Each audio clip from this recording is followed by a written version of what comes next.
Hello and welcome to Matt's Casual Cooking. Today we are going to be making cake pops. Very sweet and delicious treat for, well, birthdays or just heck for fun. So we're going to go over all the ingredients and how to put it together, and let's get to it. Alright folks, so we're going to go over the ingredients that you're going to need today. Now for starters, you're going to need a pre-made cake. Now, whatever cake you want, I'm using a yellow cake today, but you can certainly use like a chocolate cake, white cake, strawberry cake, really kind of whatever you want to use for this. And what you're also going to need is you're going to need some frosting. Now again, you use chocolate, I'm using vanilla today, kind of whatever frosting you want to use for this, but you're going to need at least 2.5 tablespoons to 1 cup of the frosting. Now you will need initially at least 3 to 4 ounces of white baking chips, and this is to help bind the cake pops to the lollipop stick, which we'll get to. And I'm going to be using semi-sweet chocolate chips today. Now you can use, you're going to need about 24 ounces of whatever covering on the cake pops itself for it.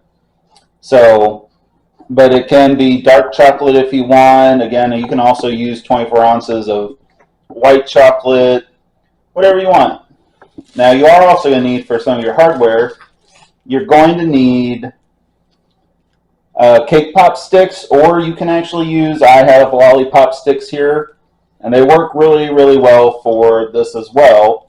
The cake pop sticks are a little bit longer, but lollipop, they work just as well. Now you're also going to need, like a cake pop stand, and you can buy those at stores, or if you want to get some styrofoam. But what I have is just a piece of cardboard here with some holes cut out. And we're going to need those to stand it up after we've dipped the chocolate, or dipped the cake pops into the chocolate as well. So we're going to go over how to put this together, and I will see you in a minute. Alright folks, so what you want to get out is you want to get out a stand mixer or electric mixer, or you can do this by hand, but your mixers are going to be the best way to go on this. So what you want to do is just kind of cut up your cake, and we're just going to kind of crumble it. Well, we're just not going to kind of, we're just going to crumble it into the pan. Now on your cake though, I do want to point out, if you have like this brown topping and like the bottom, if you want, you can take a knife and actually cut this off so it doesn't go in here, but it's not going to hurt anything if you put it in there. So just crumble it. Don't worry about it. Just put the whole thing in there. It's not, you don't have to do it half by half or anything like that.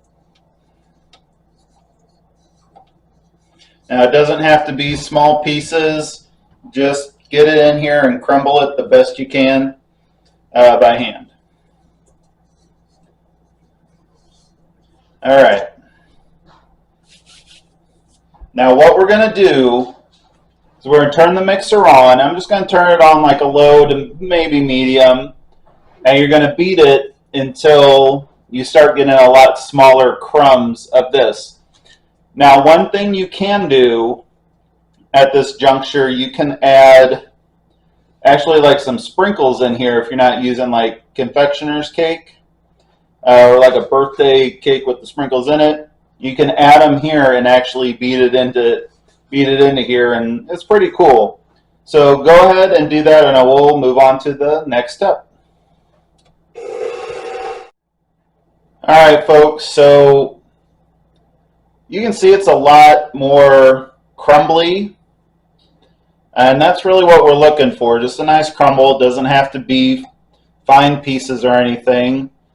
So what we're going to do now is take your frosting and get out a tablespoon, and we're just going to add. Initially, what you want to do is you want to add in 2 tablespoons initially, and that's really going to be a good base. But what I have found for myself on a whole cake is about 4 tablespoons should pretty much do it on this. But it really depends on what you want as well. But again, I'm going to go more than a cup on this. So I'm going to add the 4.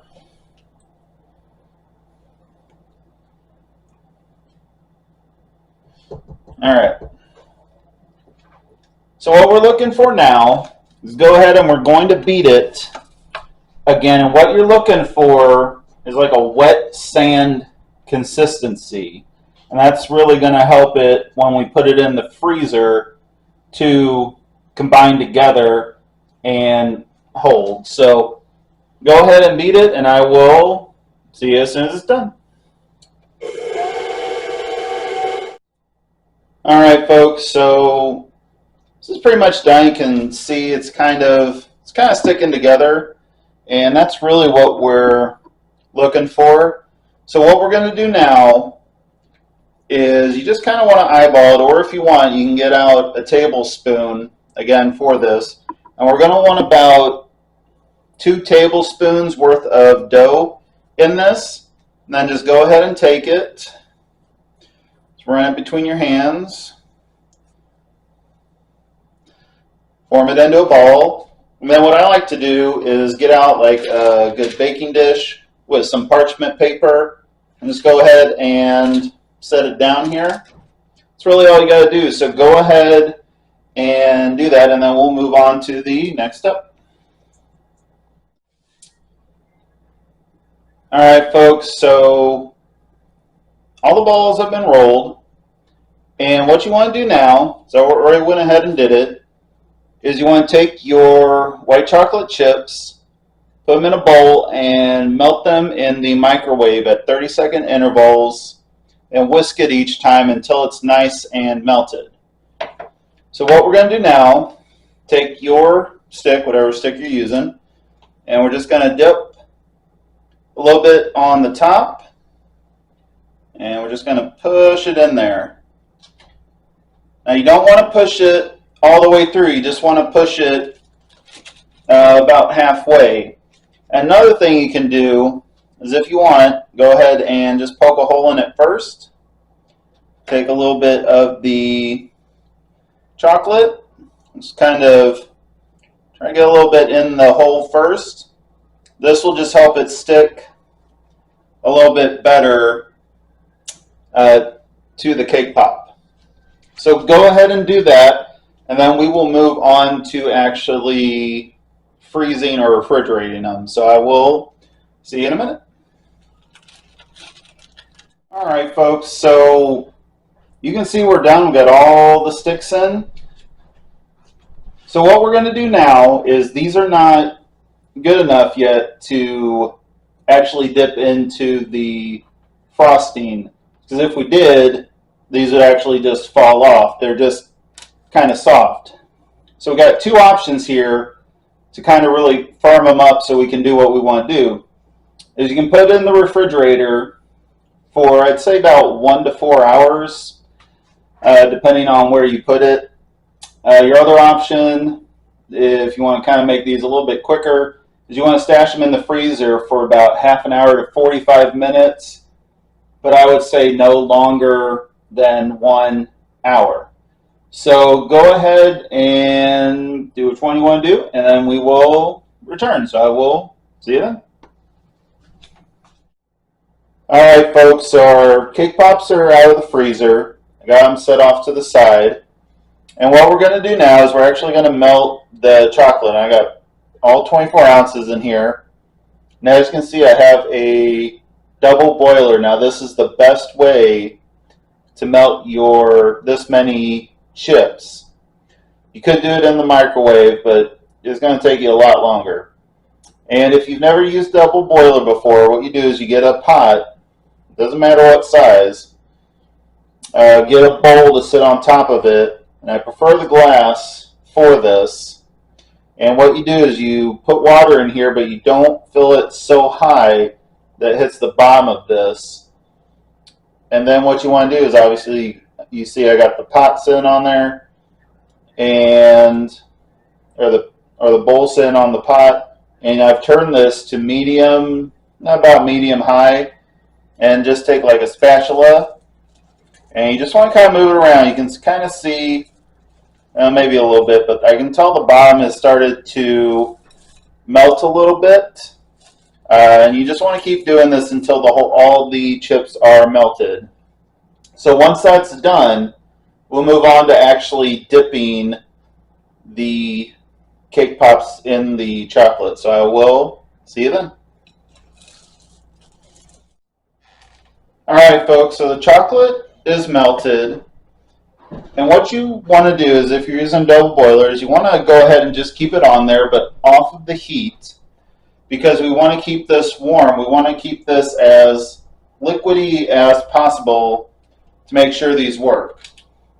So you got a couple different ways to do this. The first one is just easy. Just dip it in and just turn it. Just make sure you cover even the bottom to hold it in place. And then what you want to do, just kind of try to shake off some of the excess of this. You don't want too much, or you're going to have it drizzle when you stand it upright down the stick, and that's not really great. So I think that's pretty good. And all you're going to do, now you can't see it, but just stick it in one of the holes upright. I'll show it at the end here, just so they stand up.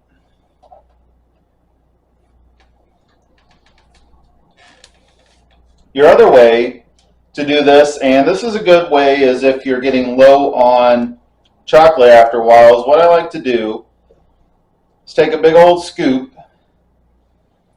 just kind of drizzle it on while you're turning it. This way is not the most efficient way, but it is a pretty decent way. Like I said, once you get low on chocolate, you can't exactly dip it in there. So, and it's not pretty, but still got it on there. And another thing you can do is, if you've done that, go ahead and just take it, just kind of get some of the excess off. Just kind of swirl it around.